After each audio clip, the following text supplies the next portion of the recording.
জোট নিয়ে আলোচনা হচ্ছে, বিশেষ করে আপনাদের যে জোট সেটি এখন খুব আলোচনায়, যে আপনাদের জোটে এনসিপিও যুক্ত হলো, এবং এখন কিছু মনে হচ্ছে যেন সমস্যা গণমাধ্যমে উঠে আসছে, যে আসন বন্টন নিয়ে কিছু সমস্যা হচ্ছে।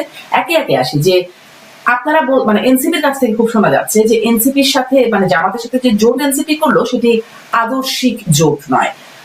মানে আদর্শিক জোট নয়, এটি মানে কি? আদর্শগত পার্থক্য কি দল দুটি? জি, ধন্যবাদ আপনাকে, ধন্যবাদ আমাদের সহ-আলোচক এবং যারা শুনছেন। আমরা সবাইকে শুভেচ্ছা এবং সালাম জানাচ্ছি। বাংলাদেশের রাজনীতিতে নির্বাচন কেন্দ্রিক জোটের যে সংস্কৃতি, এটা আমরা অভ্যস্ত। কখনো 4 দলীয় জোট, 18 দলীয় জোট, 20 দলীয় জোট হয়েছে, আবার মহাজোট হয়েছে। এবং বাংলাদেশে নিবন্ধিত রাজনৈতিক দল 60-এর উপরে। আমরা দেখি নির্বাচন কেন্দ্রিক এই দলগুলোর প্রতি বড় দলগুলোর একটা আগ্রহ তৈরি হয়ে যায় এবং তারাও কিছু সুবিধা নেওয়ার চেষ্টা করেন নির্বাচনে। তারা বিজয়ী হয়ে পার্লামেন্টে যেতে চান। এবারে যেই আমরা জোটের কথা বলছি, এটা নিঃসন্দেহে অনেক বেশি তাৎপর্যপূর্ণ। বিশেষ করে বিগত 6 মাস থেকে জামাত ইসলামী সহ সমমনা 8টি দল তারা একই প্ল্যাটফর্মে থেকে বিভিন্ন কর্মসূচি পালন করেছেন এবং একসাথে সমঝোতার ভিত্তিতে এক ব্যালট বক্সে ভোটের ব্যাপারে সেখানে তারা জনগণকে ধারণা দিয়েছেন। শেষ দিকে সেই 3টি দল যোগ হয়ে এখন 11 দল হয়েছে এবং আপনি যথার্থই বলেছেন, এনসিপি এখানে যুক্ত হয়েছে, আপনার এলডিপি যুক্ত হয়েছে এবং এবি পার্টি যুক্ত হয়েছে। আলোচনা আসছে যে আমাদের এনসিপিটা নিয়ে বেশি আলোচনা আমরা লক্ষ্য করেছি। দেখুন, এনসিপি যেই দলটি আমরা বলি, এটি আমাদের একটি নতুন দল এবং তরুণদের নেতৃত্বে এই দলটি পরিচালিত হচ্ছে। এবং 24-এর 5ই আগস্ট বাংলাদেশে যে একটা বিপ্লব হয়েছে এবং যাদেরকে তখন আমরা দেখলাম তারা ছাত্র ছিলেন, তাদের নেতৃত্বে আন্দোলনটি হয়েছে এবং দেশের সকল শ্রেণী পেশার মানুষ সে আন্দোলনে সম্পৃক্ত হয়েছে এবং একটা পর্যায়ে আন্দোলন সেখানে সফল হয়েছে।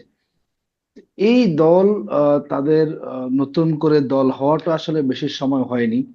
একটা দলকে গুছিয়ে নিয়ে জনবান্ধব করা কিংবা তাদেরকে আরো মাঠ পর্যায়ে যে ভূমিকা রাখার কথা, নানা কারণেই আবার তাদেরকে মাঠে ময়দানে থাকতে হয়েছে ফ্যাসিবাদের বিরুদ্ধে বিভিন্ন কর্মসূচি পালন করার জন্য, যাতে করে আবার ফ্যাসিবাদ কোনরূপে বাংলাদেশে ফিরে আসতে না পারে। সেই দলটি এখন নির্বাচন কেন্দ্রিক নানাভাবে আলোচনা চলছিল। কখনো তারা বিএনপির সাথে গিয়ে একসাথে নির্বাচন করবেন, আবার কখনো আমরা শুনেছিলাম তারা একক ইলেকশন করবেন।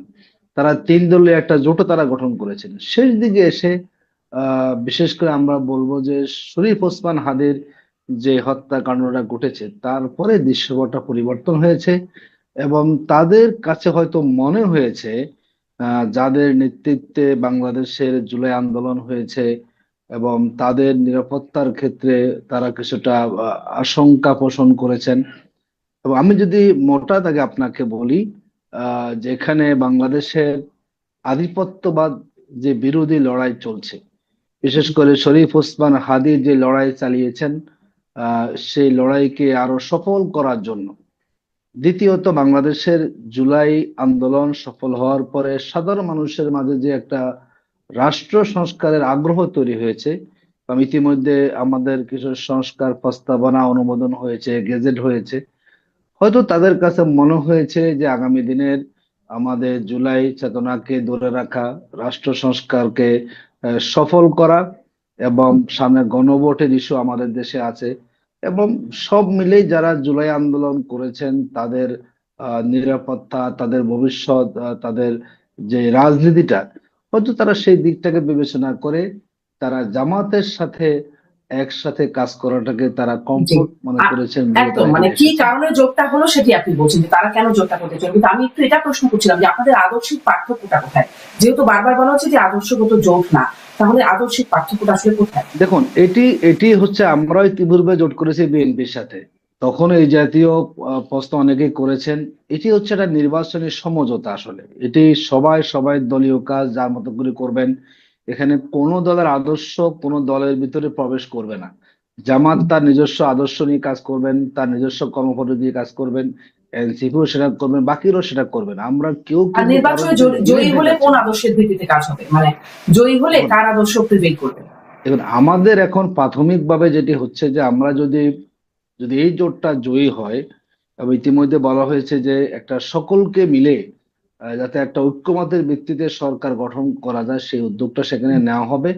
এবং এই বাংলাদেশকে আমরা যাতে করে বিশ্বের বুকে একটা রোল মডেল উপস্থাপন করা যায়। অনেকেই বলেন যে ইসলামপন্থীরা ক্ষমতা আসছে, নানাবিধ ভাবে তারা ট্যাগিং দেওয়ার চেষ্টা করে থাকেন। আমরা মনে করি আগামীর বাংলাদেশের যে সম্ভাবনা আছে, রাষ্ট্র সংস্কারের যে দিকগুলো আছে, মানুষের জন্য একটা কল্যাণ রাষ্ট্রের যে দিকগুলোকে আমরা সামনে নিয়ে এসেছি, আর যদি আমরা এই জোটটা যদি আমরা সর্বোচ্চ আসন পাই, আমরা সেই দিক বিবেচনা করে সকলের চিন্তা, সকলের যার যার নির্বাচনী ইশতেহারকে সামনে রেখে আশা করি একটা সুন্দর নীতি আমরা নিয়ে তার ভিত্তিতে দেশটাকে আমরা পরিচালনা করার সুযোগ পাবো। মানে নির্বাচনে জয়ী হলে তারপরে সেই নীতির কথা মানে চিন্তা করবেন, আমরা আগে আগে থেকে নির্বাচনে না? বৈতরণী আমরা পার হই, দেন আমরা তখন এই সরকারটা কিভাবে চলবে, আমরা কোন দিকগুলো অগ্রাধিকার দেব, তখন সেটি আশা করা যায় খুব অল্প মানে সময় যেমন নির্ধারণ যেভাবে করে তারেক আমরা রহমান সেটি বলছেন গ্রহণ আই করতে হ্যাভ এ পারবো। প্ল্যান, দেশে নেমেই বললেন আই হ্যাভ এ প্ল্যান, আপনাদেরকে আগে থেকে কোনো প্ল্যান নাই যে আসলে আদর্শিক বিষয়গুলো কিভাবে ম্যানেজ করবেন বা জোটগতভাবে কাজটা কিভাবে করবেন, এই প্ল্যানটাকে পরে করবেন? দেখুন আমরা আমরা কিন্তু কোনো জোট এখনো বলছি না। এখানে 11টি দল এক হয়েছেন এবং 11 হুম। দলের একটা ব্যালট বক্স হবে, যাতে বাকি 10টা দল তারা একযোগে সেখানে কাজ করবেন। আমাদের জোটের কিন্তু কোনো আলাদা ইশতেহার হবে না। প্রত্যেকটা দল তার জায়গা থেকে সেখানে তার ইশতেহার দিবেন এবং তারা জনগণকে উদ্বুদ্ধ করবেন। এবং যারা সেখানে পার্লামেন্টে আসন বেশি পাবেন, সেখান থেকে হয়তো রাষ্ট্রের একটা প্রতিনিধিত্ব সেখানে যাবে। আমরা মনে করি 11 দলের যে অভিন্ন লক্ষ্য, আমাদের প্রথম লক্ষ্য হচ্ছে দেশ আমাদের সবার আগে, দেশটাকে ধারণ করি। আচ্ছা, এই এবং লক্ষ্যগুলো নিয়ে এই নিশ্চয়ই দেশটা আরো কথা বলার সুযোগ হবে, কিন্তু এটা বুঝলাম যে আপনাদের আলাদা ইশতেহার হবে না। আমি ডাক্তার আব্দুল তুষারের কাছ থেকে একটু শুনি যে জোট তো একটা মানে নির্বাচনের আগে আমাদের সবসময় নির্বাচনের গুলোর সময় আলোচনা হয়, এবার একটু বিশেষভাবে মনে হচ্ছে যেন আলোচিত এই যে আলাদা ইশতেহার হবে না, এবং পরবর্তীতে আসলে ঠিক করে দেশ চালানো হবে, যে ঐক্যমত ইত্যাদি কথা শোনা যাচ্ছে, জামাতের আমিরের কাছ থেকে আমরা এরকম একটা প্রস্তাবনা শুনেছি। আপনার কাছে আসলে কেমন মনে হচ্ছে এবারের জোটের সমীকরণটা? ভোটার হিসেবে আমি খুবই কনফিউজড, কেননা আপনারা নির্বাচন ঐক্য করেছেন। যারা ঐক্য করছে আর কি তারা বলছে যে তারা নির্বাচন ঐক্য করেছে, কিন্তু প্রত্যেক দলের আলাদা ইশতেহার আছে। তার মানে প্রত্যেক দল ভোটারদেরকে বলছে যদি তারা জিতে তারা কি করবে। এখন সেই ইশতেহারে কিছু মিল আছে, কিছু মিল নাই। তার মানে কিন্তু প্রত্যেক ডাক্তার দলের আব্দুল তুষার অ্যাডভোকেট আতিকুর রহমান কিন্তু বললেন একটাই নাকি ইশতেহার হবে, না আপনি না না খেয়াল করেছেন? উনি এটা বলেন না নাই। না না, উনি আমি বলেছেন আলাদা তার মানে বলছি। জোটের আমি একটা ভুল ইশতেহার বুঝেছি, হবে না, আমি দুঃখিত। জোটের আমি একটা দুঃখিত। ইশতেহার হবে না, আচ্ছা। প্রত্যেকের আলাদা আলাদা ইশতেহার আছে। সেই অনুযায়ী তারা ইশতেহার দিয়ে নির্বাচন করবেন, যার যার পরিকল্পনা তারা তুলে ধরবেন। এবং নির্বাচনে জিতে গেলে জোটের যত বেশি জিতবেন সবাই মিলে ঠিক করবেন যে কিভাবে পরে দেশটা চলবে। তো ভোটার হিসেবে আমি খুবই কনফিউজড। মনে করেন আমার এলাকায় এনসিপি দাঁড়ালো, আমি এনসিপি কে ভোট দিলাম, দেওয়ার পরে তাদের ইশতেহার পড়লাম, কারণ আমি তো আর আমার এলাকায় নিশ্চয়ই জামাতের ইশতেহার পড়বো না। কিন্তু তারপরে যখন ইলেকশন হয়ে গেল সবাই মিলে ঠিক করলো জামাতের ইশতেহার অনুযায়ী দেশ চলবে, সেটাই সবচেয়ে ভালো। তাহলে আমাকে সেটা মেনে নিতে হবে কেন? আমি তো এটা জানলে ধরেন এনসিপি কে ভোট দিতাম না হয়তো, তাই না? আমি তো এনসিপি কে ভোট দিয়েছি এনসিপির ইশতেহার অনুযায়ী দেশ চলবে এটা চিন্তা করে। তো এই জন্য ভোটার হিসেবে আমি মনে করি যেটা ভোটারদের জন্য অত্যন্ত একটি আহ ধোঁয়াশাপূর্ণ জায়গা। মানে সকলেরই আলাদা আলাদা বক্তব্য আছে, কিন্তু তারা একসাথে ইলেকশন করছে কেন? কারণ তারা আসলে ভোটার ভাগাভাগি করছে, আদর্শ কিংবা লক্ষ্যের কোনো মিল নাই। তাদের মিল হচ্ছে যার যেখানে ভোটার বেশি আছে সে সেইভাবে আরেকজনের সাথে হিসাব কিতাব করে আসন বিলি বন্টন করেছে। কারণ ব্যাপারটা এরকম যে কিছু ছেলে মেয়ে একটা বড় আম গাছের দিকে ঢিল মারছে, বলে আম পায়রা কি করবি? বলে আগে তো পায়রা লই তারপরে ঠিক করব। বলে আচার খাবি নাকি আমসত্ত্ব খাবি? বলে আগে তো পায়রা লই তারপরে ঠিক করব। তো ব্যাপারটা ওরকম হয়ে গেল না? বড় একটা সংসদ আছে, 300 আম আছে, আর 300 আমের দিকে সবাই মিলে ঢিল মেরেছে যার যার মতো, বড় ঢিল ছোট ঢিল সেগুলো হচ্ছে যার যার ইশতেহার।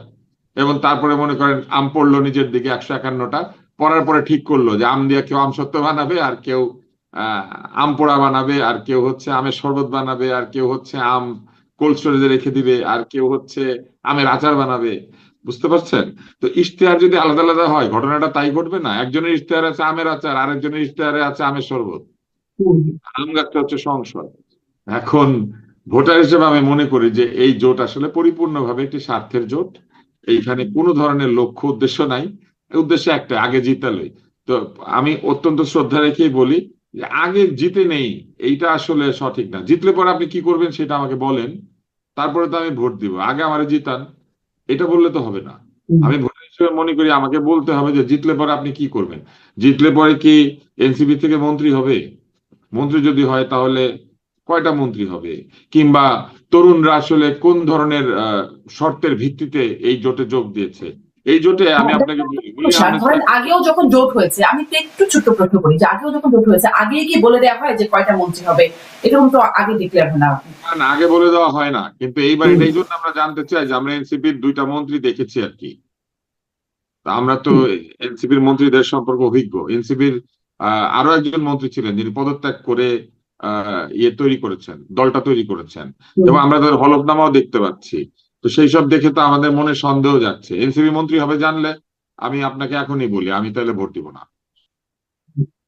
কারণ আমি মনে করি না যে আমার আমার আমাকে চালানোর মতো মন্ত্রিত্ব পাওয়ার যোগ্যতা এদের দলে কারো আছে। আমি একদম সরাসরি বললাম। তো এই জন্য আমি জানতে চাইছি, ভোটার হিসেবে আমি যে জি, কোনো প্রশ্ন করতে পারি।